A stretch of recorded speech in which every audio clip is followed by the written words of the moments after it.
शिक्षा और संस्कृति की आवाज जानी पहचानी उत्तराखंड मुक्त विश्वविद्यालय आपके लिए लेकर आया है 91.2 एफएम पर बदलते शहर की धड़कन हेलो हल्द्वानी।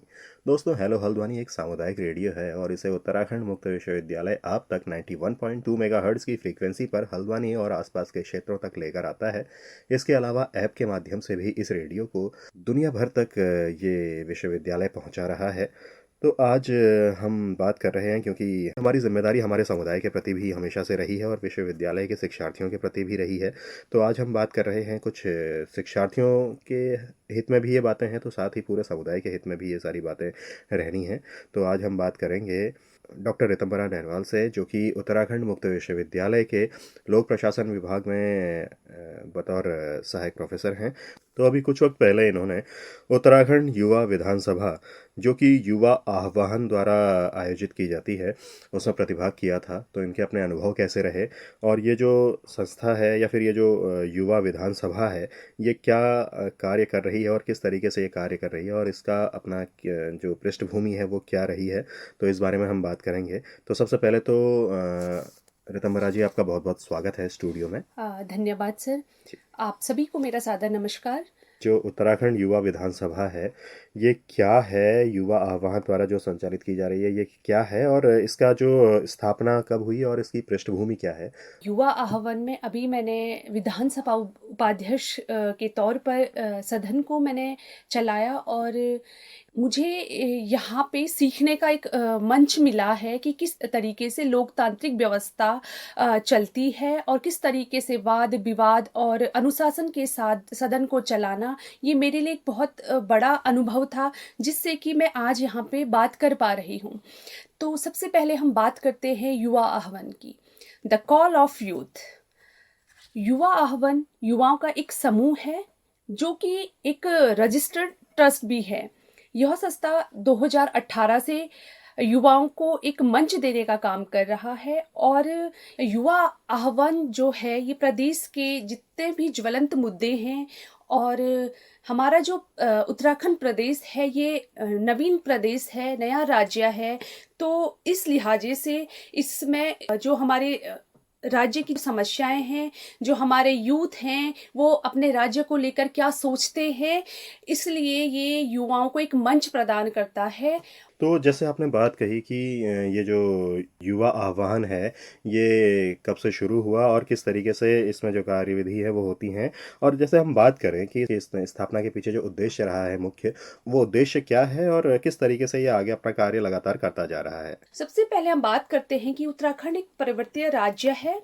पहाड़ की प्रतिभा, सभी लोग यहाँ पे प्रतिभावान हैं, लेकिन हम युवाओं को ऐसा मंच नहीं मिलता है कि वो अपनी प्रतिभा को वहां पे दिखा सके। तो जो युवा आह्वान है, इसकी 2018 में जो इसके जो अध्यक्ष हैं प्रकाश गौड़, तो उन्होंने यूथ को एक मंच देने के लिए कि किस तरीके से जो पहाड़ का बच्चा जब शहर में आता है तो वो क्या सोचता है, तो उसको इस तरीके के मंच तो मिलते नहीं है। तो उन्होंने ये कोशिश करी कि हर युवा को एक मंच मिले, और ये इसका उद्देश्य भी यही है कि युवाओं को मंच देना, उनको अवसर मिले कि जिन परिस्थितियों से वे पहाड़ी युवा अंचलों से निकलकर देहरादून जैसे शहर में पहुंच पाया है।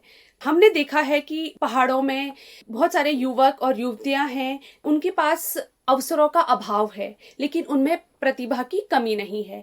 तो इसका उद्देश्य है कि प्रतिभावान युवाओं को मंच प्रदान करना। जैसे आपने बात कही कि इसका जो उद्देश्य है, खास तौर पर जो हमारे पर्वतीय समाज के जो युवा हैं, उन युवाओं को आवाज़ देना या फिर उन युवाओं को अपनी बात रखने का अवसर देना, जो कि इसका उद्देश्य है। तो इसका जैसे अगर हम प्रभाव देखें हमारे समाज पर या फिर उन युवाओं के जो जीवन है उन पर, किस तरीके से हमें प्रभाव देखने को मिलता है? युवा युवा आह्वान से इसलिए जुड़ रहा है क्योंकि इसको इस तरीके से डिजाइन किया है कि युवा आत्मीयता से जुड़े और अपने ऐसे जो क्षेत्रीय विषय हैं उनको लेकर के बात करे। जैसे एक छोटा सा उदाहरण के तौर पर देखा जाए तो पलायन एक छोटा सा शब्द है, लेकिन पलायन अगर हम देखते हैं तो अपने शिक्षक से शुरुआत करते हैं। तो गांव का एक महाविद्यालय है, महाविद्यालय तो है, लेकिन वहाँ पे उसको जिस विषय का उसको चयन करना है, वहाँ पे वो विषय ही नहीं है। वहाँ पे कभी कभी ये हो जाता है कि शिक्षक का अभाव दिखता है, कि वहाँ पे शिक्षक नहीं है, तो उसको पलायन करना जरूरी हो जाता है शहरों की ओर। जब वो शहरों में आता है तो उसको युवा हन एक तरीके से मंच देता है कि वो जितनी उसके अंदर प्रतिभा है तो वो वहाँ पे उसको दिखाता है। और सामाजिक जो हम प्रभाव की हम बात कर रहे हैं, तो बहुत सारे जो संगठन हैं, सरकार है, शासन है, तो उसकी नज़र भी जो ये यूथ विधानसभा है इस पे रहती है, क्योंकि यह ऐसा मंच है, ये कोई राजनीति का मंच नहीं है, बल्कि इस मंच से नीतियां बनाई जाती है कि कैसी नीति हमारे राज्य के लिए अच्छी हो, कि जिससे हमारा राज्य आत्मनिर्भर बने और विकसित उत्तराखंड की ओर जाए। और हमारे ये युवा आह्वान का जो उद्देश्य भी रहा है और इसका जो सामाजिक प्रभाव सबसे बड़ा यह है कि युवाओं का इसमें समर्थन रहता है। और अभी तक इसमें 5,000 युवा जिनसे कि सीधे युवा आह्वान जुड़ा है। तो जैसे आपने बात कही कि जो इसका उद्देश्य है और जो इसके सामाजिक प्रभाव हैं, जो युवाओं के जीवन पर प्रभाव हैं, वो किस तरीके से हमें क्षेत्रीय जो विषय हैं, क्षेत्रीय जो समस्याएं हैं, वो समस्याएं हमारे सामने लेकर के आते हैं और इसके अलावा उनके समाधान पर यहाँ पर किस तरीके से बातचीत होती है, ये बात भी आपने हमारे श्रोताओं के सामने रखी। और इसके अलावा जो समाज के कई सारे ऐसे वर्ग हैं जिन्हें कोई आवाज़ नहीं मिल पाती या फिर जिनकी बात कभी किसी मंच तक नहीं पहुँच पाती, उस आवाज़ को भी यह मंच देने का काम युवा आह्वान कर रहा है। तो जैसे अगर हम बात करें, क्योंकि आपने कहा कि इसके जो सदस्य हैं वो युवा हैं, तो वो जो युवा सदस्य हैं किस तरीके से वो जुड़े हुए हैं या फिर कौन हैं जो इसके सदस्य बन सकते हैं? जिन्होंने युवा आह्वान की शुरुआत करी, तो इसके जो हम अध्यक्ष की बात करते हैं तो प्रकाश गौड़ जी इसके अध्यक्ष हैं, और ये भी चमोली जिले के गांव से निकले हुए यूथ हैं। तो उनके दिमाग में, क्योंकि युवा है, उसको लगता है जब वो गांव से शहर की ओर आता है तो उसको लगता है कि मेरे अंदर प्रतिभा तो है लेकिन मुझे मंच नहीं मिल रहा है। तो कहीं ना कहीं उनके अंदर भी यही था कि मुझे मंच नहीं मिला तो मैं ऐसा क्या करूं कि जो मेरे गांव अंचलों से जो लोग आ रहे हैं, यूथ आ रहा है, जो छात्र छात्राएं आ रहे हैं, उनको मंच मिले। तो जो भाई प्रकाश गौड़ जी हैं, उन्होंने इसकी स्थापना करी।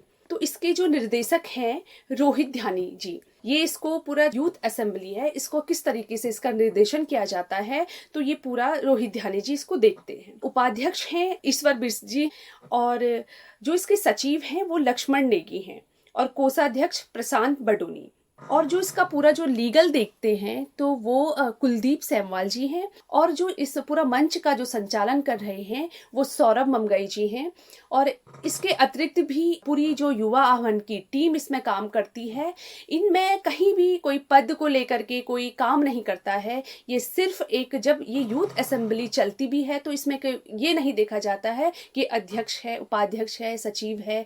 यहाँ पे हर एक मेंबर, अगर किसी को कोई जरूरत है तो वहाँ पे अध्यक्ष भी वो काम करता है, उपाध्यक्ष भी। वो ऐसा नहीं कि वो उपाध्यक्ष है तो वो वहाँ पे कोई जरूरत का एकदम से, पानी की एक बोतल भी है उसको भेजना, किसी को जरूरत है तो वो उठ करके वहाँ पे मदद करता है। तो इनको कोई पद को लेकर के, क्योंकि मैंने आपको बताया कि कोई राजनीति नहीं करनी है इसमें तो यूथ को एक मंच दे रहे हैं, कैसे नीतियां बनानी है। तो ये सारा ही जितना भी यूथ है, पूरा जो इनका एक कार्यकारिणी है, तो इस तरीके से इसमें काम करती है। अगर इससे कोई जुड़ना चाहता है तो बहुत सारे ऐसे सामाजिक कार्यकर्ता हैं, बहुत सारे ऐसे लोग हैं कि जो अपना समर्थन देके ताकि अपने यूथ के लिए कुछ करना चाहते हैं, तो आप युवा आह्वान टीम के साथ जुड़ करके उनके साथ सहयोग कर सकते हैं। तो काफ़ी बेहतरीन तरीके से आपने बताया कि किस तरीके से जो ग्रामीण अंचलों के जो हमारे छात्र हैं, जो युवा छात्र हैं, उन्हें ये मंच देने का काम ये जो युवा आह्वान है वो लगातार करता आ रहा है और आगे भी प्रयासरत है।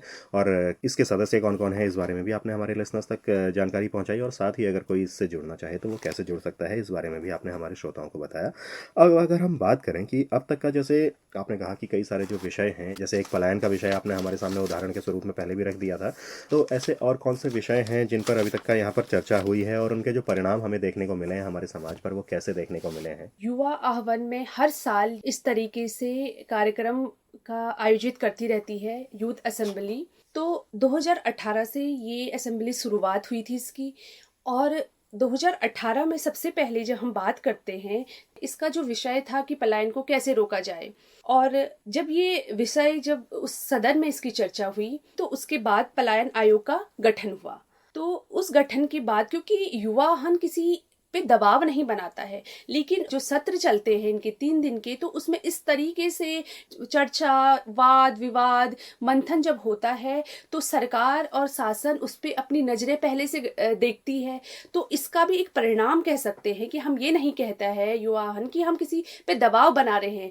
फिर ये पलायन निवारण आयोग भी बना। फिर इसमें भू कानून बिल पास किया गया। जब इसमें भू कानून पर भी युवा आह्वान द्वारा चर्चा की गई। गैरसैंण राजधानी पर भी इस सदन में चर्चा की गई और 2020 में इसको मुख्यमंत्री द्वारा अस्थायी राजधानी घोषित की गई। तो कहीं ना कहीं जब इस सदन में चर्चाएं होती हैं तो कहीं ना कहीं इस तरीके की चर्चाओं के बाद यूथ जब चर्चा कर रहा है तो कहीं ना कहीं उसका जो परिणाम है वो कहीं ना कहीं दिखता नजर आ रहा है। 2019 में महिला आरक्षण विधेयक पर भी चर्चा की गई और बाद में हम 2024 में देखते हैं कि नारी शक्ति वंदन अधिनियम, जिसमें 33% आरक्षण महिलाओं को दिया जाएगा लोकसभा और राज्यसभा में। युवा आह्वान में वन नेशन वन इलेक्शन पर भी चर्चाएं की गई। 2020 में इसमें भू कानून पर चर्चा की गई और 2025 में हम देखते हैं उत्तराखंड में फरवरी में भू कानून लागू हो जाता है। तो कहीं ना कहीं ये जो चर्चाएं हैं, जो ये मंच है, यहाँ पे जो चर्चा हो रही है, उसका परिणाम हम देख रहे हैं। तो जैसे आपने हमारे श्रोताओं के सामने जानकारी रखी कि जो चर्चाएं यहाँ अभी तक का युवा आह्वान द्वारा युवा विधानसभा के अंतर्गत करी गई हैं, उन चर्चाओं का परिणाम भी हमारे समाज में देखने को मिला है। जैसे कि गैरसैंण को अस्थायी राजधानी घोषित किया गया और इसके अलावा महिला आरक्षण पर भी बात की गई, पलायन पर बात की गई, भू कानून पर बात की गई, जिनका कि परिणाम हमें हमारे समाज में, हमारे जो राजनीतिक पटल हैं वहाँ पर भी हमें देखने को मिला है, प्रशासनिक पटलों पर देखने को मिला है।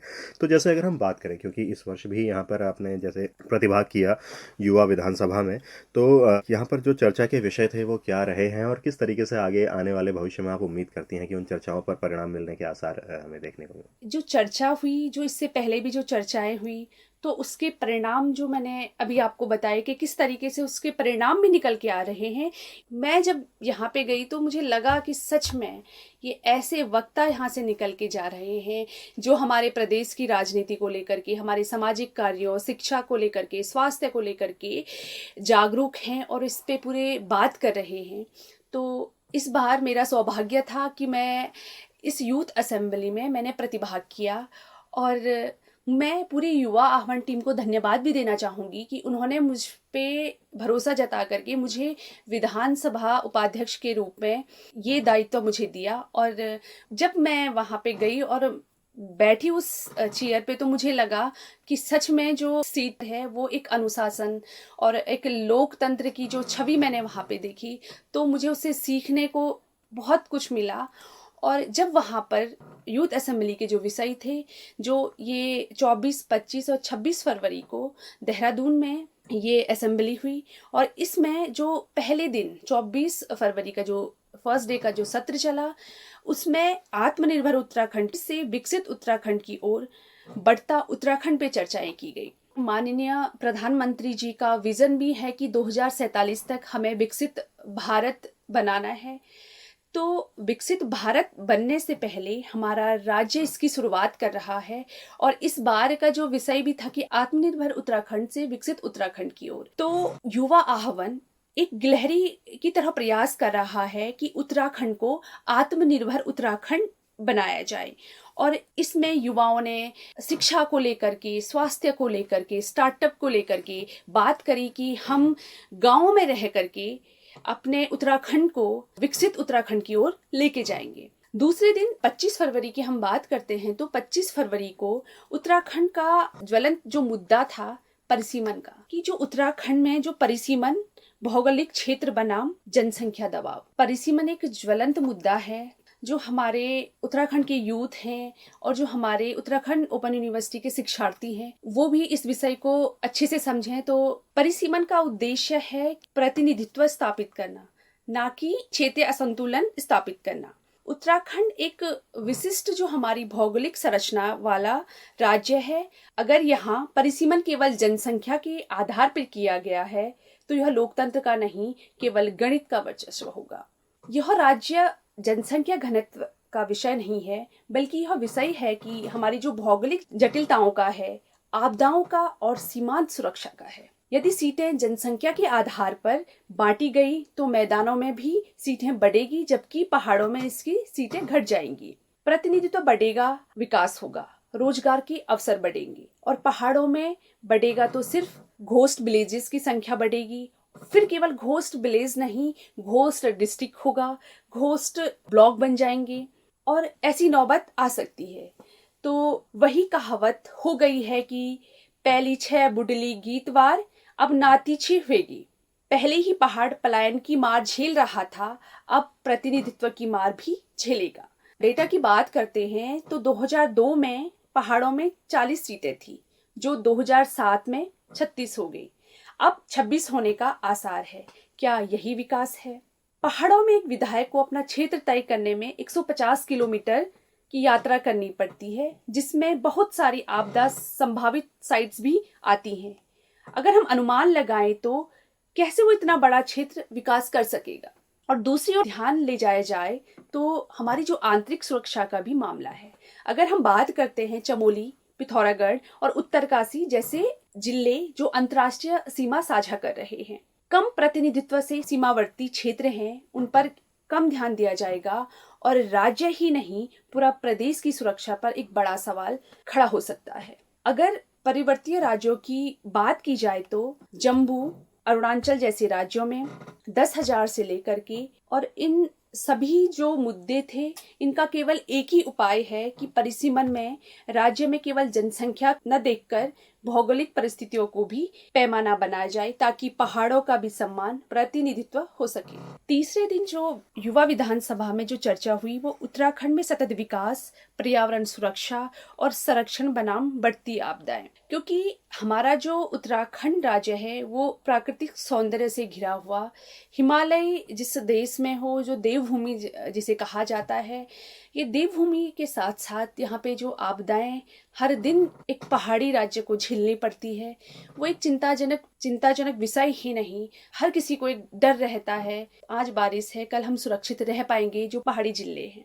क्योंकि कुछ टाइम पहले 2013 में हमने देखा कि केदारनाथ आपदा, कुछ टाइम पहले हमने देखा कि धराली और थराली की जैसी आपदाएं। तो किस तरीके से हम इन आपदाओं को रोक पाए? क्योंकि यूथ ही ऐसा है कि जो अपने क्षेत्र की समस्याओं को, उसके क्षेत्र में जो आपदा संवेदनशील जो क्षेत्र हैं, उनमें किस तरीके से नीतियां बनाई जाए और किस तरीके से उत्तराखंड में जो आपदाएं आ रही हैं उनसे बचाव किए जा सकते हैं। तो इस पे एक सार्थक चर्चा और सतत विकास, पर्यावरण को लेकर के जो ये युवा विधानसभा थी, इसमें चर्चाएं की गई और इसमें नीतियां बनाई गई। और जो ये नीतियां बनी तो ये कहीं ना कहीं इस पे ये सरकार के, हर बार इसको सरकार के समक्ष रखा जाता है कि जो हमारा यूथ है, इसमें 70 विधानसभाओं के 70 विधायकों ने अपने अपने क्षेत्र का प्रतिनिधित्व करा और अपने क्षेत्र की जो समस्याएं थी, शिक्षा को लेकर के, स्वास्थ्य को लेकर के, इस पे बात रखी। तो रितंबरा जी, जैसे आपने बात कही कि वर्तमान में जो चर्चा के जो विषय थे उसमें शिक्षा, स्वास्थ्य, स्टार्टअप और परिसीमन की किस तरीके से पर्वतीय क्षेत्रों में भी जो हमारा प्रतिनिधित्व है हमारे राज्य की विकास की नीतियों में, तो उनका अपना प्रतिनिधित्व कैसे सुरक्षित हो, और इसके अलावा आपदा प्रबंधन पर यहाँ पर बात की गई। तो कुल मिला के अगर देखा जाए तो आम जनता की जो आवाज़ है उसे प्रशासन तक पहुँचाने के लिए एक सेतु की तरह लगातार युवा आह्वान जो है वो काम कर रहा है और आगे भी हम उम्मीद करते हैं कि ये प्रयास जारी रहेंगे। तो आगे आने वाले भविष्य में आप क्या देखती हैं, इसका जो भविष्य इसका रहेगा, और इसके अलावा कोई और खास बात जो इस बातचीत में आप जोड़ना चाहें? एक बार फिर से आपका उसके लिए स्वागत है। युवा आह्वान प्रदेश के हित में ही काम करते आ रही है और काम किया है, तो उसका पटल पे या सदन पे उस चीज का परिणाम भी आए हैं। तो युवाओं को सकारात्मक विचार ही आए, इसीलिए ये हर साल आयोजन करता है यूथ असेंबली का। और मुझे ये लगा कि इसमें जो इतना सार्थक चर्चाएं, जो हमारे वक्ता थे, जो नेता प्रतिपक्ष से लेकर के सत्ता पक्ष और विपक्ष की जो सार्थक चर्चाएं थी, और उसमें सत्ता पक्ष वालों के अपनी सत्ता से सवाल थे कि किस तरीके से हम लोग मिल करके सत्ता पक्ष विपक्ष न देख करके अपने उत्तराखंड को लेकर के, अपनी देवभूमि को लेकर के नीतियां बनाएंगे और काम करेंगे। और इस तरीके का मंच जहां सत्ता पक्ष विपक्ष सिर्फ अपने प्रदेश के हित को लेकर के बात कर रहे थे, तो इस तरीके का मंच मुझे ऐसा लगता है कि युवाओं को आगे लेके जाएगा, क्योंकि इस विधानसभा का यूथ असेंबली का एक अलग सा नज़ारा दिख रहा था कि वहां पे जितने भी हमारे अतिथि थे वो देख रहे थे, वो कह रहे थे कि हमें अगर समय लगे तो हम चाहते हैं कि हम सुबह से लेकर शाम तक यहाँ बैठे और एक नई ऊर्जा हमारे अंदर संचारित हो रही है। इस तरीके का यूथ अगर सच में उस सदन पे जाता है तो उत्तराखंड का भविष्य कुछ अलग ही होगा। तो युवा आह्वान का मैं एक बार पूरी टीम का धन्यवाद करना चाहूंगी कि वो इस तरीके से एक ऐसा मंच दे रहे हैं युवाओं को कि जो अपने क्षेत्रों में आगे जाकर अपने देश प्रदेश को लेकर के काम करेंगे। डॉक्टर रितंबरा, आपका बहुत बहुत धन्यवाद हमसे और हमारे सभी श्रोताओं से ये सारी जानकारी साझा करने के लिए कि किस तरीके से जो युवा आह्वान जो संस्था है वो युवा विधानसभा का आयोजन कर रही है और इनमें आम जन और प्रशासन के बीच में एक सेतु की तरह लगातार ये काम कर रही है। साथ ही युवाओं को रचनात्मक मंच ये दे रही है और राज्य के विकास में किस तरीके से ये अपना सहयोग कर रही है ये संस्था युवा आह्वान। इस बारे में आपने हमसे और हमारे सभी श्रोताओं से ये सारी जानकारी साझा की, इसके लिए आपका बहुत बहुत धन्यवाद। धन्यवाद सर। तो दोस्तों, इसी के साथ मैं अनिल भी चाहूँगा इस कार्यक्रम से इजाज़त, और फिर आपसे मुलाकात होगी किसी और नए विषय के साथ, किसी और नई बातचीत के साथ। तो तब तक के लिए नमस्कार।